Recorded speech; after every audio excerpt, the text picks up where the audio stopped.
México Tenochtitlán, la gran conquista. Hasta este momento hemos dejado de lado lo que podríamos llamar el plato fuerte de la conquista, o sea, la conquista de México Tenochtitlán, es decir, la Ciudad de México o la Gran Temistitán, como le dijeron los españoles de entonces, cuya habilidad para pronunciar otras lenguas dejaba mucho que desear. Esto ha sido así, porque para mejor comprenderla hay que tomar en cuenta el contexto en que ocurrió. Pero es tiempo ya de que nos ocupemos de ella. Cortés definió a su empresa como la conquista de México, y no le faltaba razón. La sola mención de México hacía a su hazaña superior y diferente a las conquistas de otros, y así se ha reconocido desde entonces. La razón es fácil de comprender, pues México, capital del imperio, era la joya del mosaico político mesoamericano y su indiscutible centro económico y cultural. En ella se tomaban las decisiones más importantes, a ella eran enviados los tributos más valiosos, y en su favor se había reescrito, para realzar y legitimar su lustre en la historia de pasadas glorias. Fuera de esto, formalmente, México en sí mismo era un señorío o altepetl como cualquier otro, y de modestos orígenes, tan modestos como el pequeño islote del lago en que fue fundado, aunque con un desarrollo urbano mucho mayor. Como los demás, tenía su propio Tlatoani, Moctezuma, aunque se reconocía su gran poder y precedencia llamándolo Gran Tlatoani, Hueytlatoani.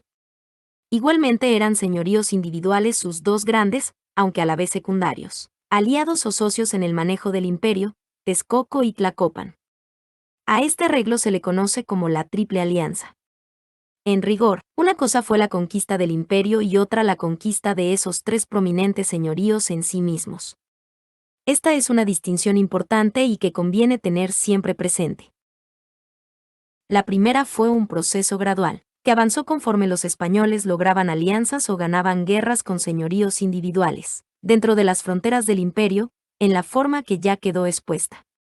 Ese proceso dio inicio justamente en Zempoala, y se prolongó en tanto las estructuras del imperio se mantuvieron vigentes, aún después de la toma de México. Pasó algún tiempo, hasta 1524 o 1525, como ya quedó dicho, para que diversas guarniciones fueran aniquiladas, y se completara la conquista individual de otros muchos señoríos tributarios del imperio, aunque para entonces, con este desintegrado, ya eran virtualmente independientes.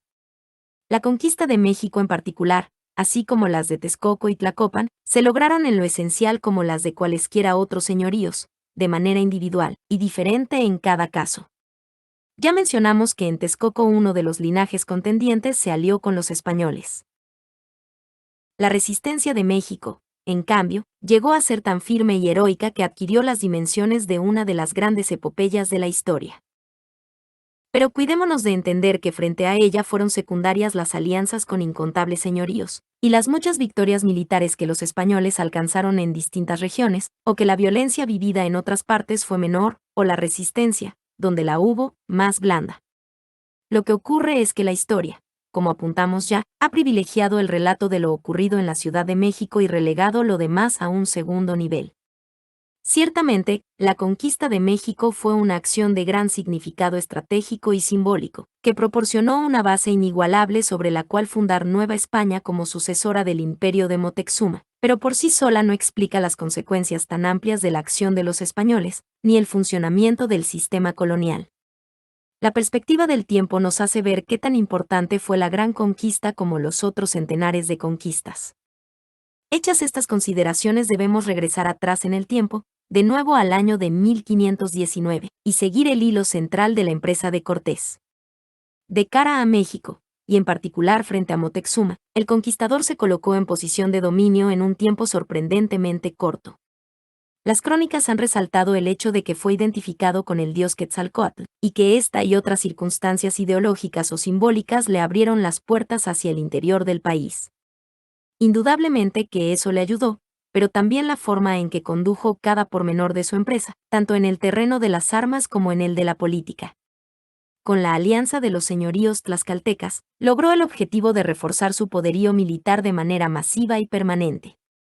Al mismo tiempo, Cortés se convertía en el interlocutor obligado, para una cuestión central de la política mesoamericana, que ya hemos señalado, a saber, la resistencia frente al dominio o la expansión mexica. Fue una vez lograda esta posición, no antes, que los españoles pudieron plantearse la desintegración del imperio mesoamericano y la conquista de su cabeza como una posibilidad real. Fuertemente presionado, o acaso obedeciendo a una decisión no del todo explicable, Moctezuma recibió ceremoniosamente a los españoles, y les permitió instalarse en su propia ciudad en noviembre del mismo año de 1519. Si de ello pudo haber surgido algún acuerdo político tal vez nunca lo sepamos, pero lo cierto es que la convivencia fue imposible. Moctezuma se dejó capturar como rehén, fue repudiado por sus súbditos y desplazado del poder. Entretanto, una breve ausencia de Cortés, que se trasladó con parte de sus hombres a la Veracruz, para derrotar a un ejército que el indignado gobernador de Cuba había enviado para detenerlo, motivó que los españoles que quedaron en la ciudad se condujeran de manera desesperada y violenta. Acto seguido estalló una guerra abierta, la primera en gran escala que los europeos sostuvieron en América. Su primer episodio épico fue la Noche Triste, como se recordó a la aparatosa huida del ejército español, que fue combatido y perseguido hasta los límites de Tlaxcala, donde encontró refugio.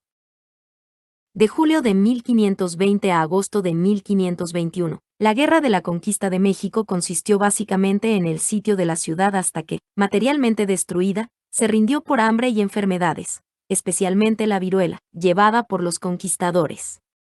Aún así, no fue una tarea fácil. Cortés debía mantener su rutina de acción frente a los demás señoríos, lo que implicaba una constante actividad política y militar. Era vital que su línea de suministros, cada vez más demandante, permaneciera abierta. Finalmente tuvo que construir pequeños bergantines para imponer su dominio sobre el entorno lacustre de la ciudad. Fue precisamente en una canoa, el 13 de agosto de 1521, que se hizo la captura de Cuauhtémoc, jefe de la resistencia y último güey tlatoani. Se le reconoció y mantuvo su calidad de señor de México, pero no su ascendiente ni sus derechos sobre otros señoríos. Para entonces, las alianzas y sometimientos españoles habían desarticulado a casi todo el imperio, y muchas de las conquistas mexicas, en su mayor parte logradas trabajosamente durante el siglo XV, habían pasado a nuevas manos. Las varias guarniciones mexicas que controlaban militarmente las diversas provincias habían sido vencidas y desarticuladas. La ciudad conquistadora pasaba a ser una ciudad conquistada. Pero aunque ese 13 de agosto se convirtió en símbolo de la victoria final, el proceso de la conquista no terminó allí, como tampoco había empezado en México. Los conquistadores continuaron sus campañas políticas y militares luego de esa fecha, y dado que establecieron una base fija en Coyoacán, en la ribera del Lago de México, contaron con un apoyo operativo, y pudieron servirse de las vías de comunicación y los mecanismos de abasto de la ciudad prehispánica. Esa circunstancia facilitó la última fase del ciclo histórico iniciado en Zempoala. Pero al mismo tiempo permitió abrir otro, que tuvo su primer aliento, en el momento en que los conquistadores concibieron la imagen del Reino de Nueva España, como sucesor directo del imperio de los mexicas y con muchas de sus características, una de las cuales, tal vez la más trascendental, era la de ser el beneficiario de los tributos de centenares de señoríos convenientemente conservados. La creación de Nueva España será el tema del siguiente capítulo de esta colección.